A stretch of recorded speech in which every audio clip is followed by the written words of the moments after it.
1998. 8,000. 85,000. 22,732. 10.7 million. Numbers, numbers, numbers. They don't mean much until we put meaning behind it. Well, 43 was the number of students missing since the Iguda protest in September. Students with dreams and ability, they probably could have found a cure for cancer but were abducted. 6 of them were shot dead by the night of, and one was later found with his face skin and eyes globed out. Quite disturbing, isn't it? It is.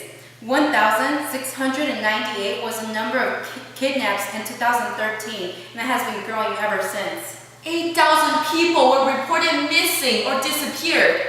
85,000 was the number of kills since Presidente Felipe Calderón launched its war against drug cartel. Shall we continue? I believe so. 22,732 was the number of homicides in 2015, and it was about shooting, stabbing, and strangling. Wow, that's crazy. Well, 10.7 million. Wait, did I get that number right? That's a huge number. No, you got it right. Well, 10.7 million people. At least one member in the family were a victim of a crime. Can you imagine someone in your family dying? I don't think not. I don't even think that's possible.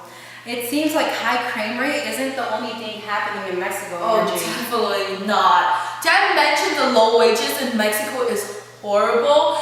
And one is barely able to support his family and going to work every single day without getting endangered. Can you imagine your dad, your mom going to work and thinking, damn, I really hope I can get back safely to my house tonight? That's crazy. That explains all the illegal immigration coming from Mexico to the United States. Data explains that 4.4 million Mexican citizens was deported between 2005 and 2010, meaning families are being separated and dreams are being overshadowed by deportation.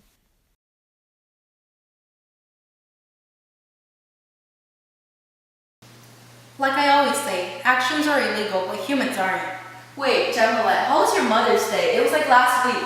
It was lovely. I got time to spend with my mom. Oh, that's so cute. I went to the mall with my mom and we shopped around and we got family time together. I got a picture on the next slide, I think. I think you got the wrong slide, Angie. Oh shoot, I did. Yeah, these are pictures of mothers who have been deported meeting their children through the US and Mexico border, and these are pictures from Mother's Day.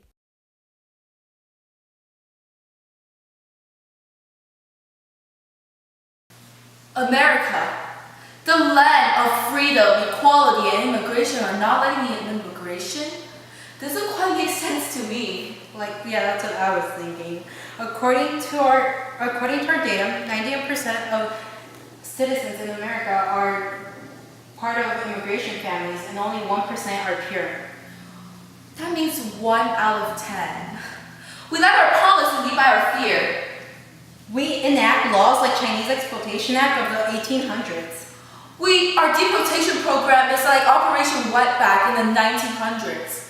Immigration law refers to them as aliens. As if they actually came from another planet, dehumanizing people from another country. We know it's not right.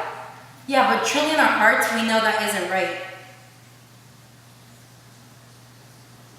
This is when we realized we need to do something about this.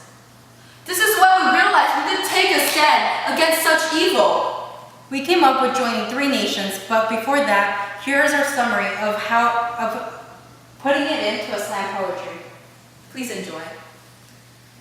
They tell my people to go back to their country, as if our nation's origins didn't come from immigrants, as if whenever they acquired land from Mexican-American War, they kept their promise and treated my people with respect. They tell our people to go back to their countries, as if lives are lives and dreams are dreams, as if there isn't too many bad things happening in Mexico and there's people seeking for better opportunities or even just to live. 43 is the number of students missing. 12 is the number of clandestine graves. 805,000 is the number of people killed. 22,732 was the number of homicides happening. The number can keep going up, and it will if we don't take action to help out. As children in America enjoying education and friends and running water, children in Mexico are being forced to work, kidnapped, and killed. We don't see the blood splatter across their shirt. For hundreds of miles they run with their bare feet to get here. We see another mother our government hasn't feeded, another person that's here to steal our job. We see security gap at the border. Whenever we thought of America, we thought of all men created equally came to mind. And we found out it was a lie. Because we work low wages to keep you satisfied with desirable jobs, and then we're told to go back to our country. How foolish are my people, my neighbors' people, my president's people. They should have known the Declaration of Independence is immaterial, for the revolution is still going on. Whenever there is a problem, there is a solution. Our solution we found was joining 3 nations, America, Canada, and Mexico. To solve the high crime rate in Mexico, more security force needs to be put in. And America and Canada will be able to help with that. To solve low wages, we decided to do trade and job opportunities to solve the low wages in Mexico and make the economic better. And if there's an agreement signed between the 3 great nations, which is America, Canada, and Mexico, that means America and Canada will try their best to enforce this, or else national pride will be lost. And then, since Canada and America are going to be together, all the immigrants wouldn't go to one nation, they would separate. With the allowance of legal immigration, that means there can be more security checks, and instead of illegal passing without documentation, we know exactly who is in America or Canada. Good point, Angie. According to the UN Declaration of Human Rights, Article 1, all humans being are born free and equal in dignity and rights. They are endowed with reasons and consist and should act towards one another a spirit of brotherhood. This meaning, as a spirit of brotherhood, and also all human beings are equal, there is no exception why immigrants will be refused and not let in America or Canada. Everyone is entitled to all the rights and freedoms set forth the Declaration, without distinction of any kind, such as race, color, sex, language, religion, political or other opinion, national or social origins, property, birth, or other status.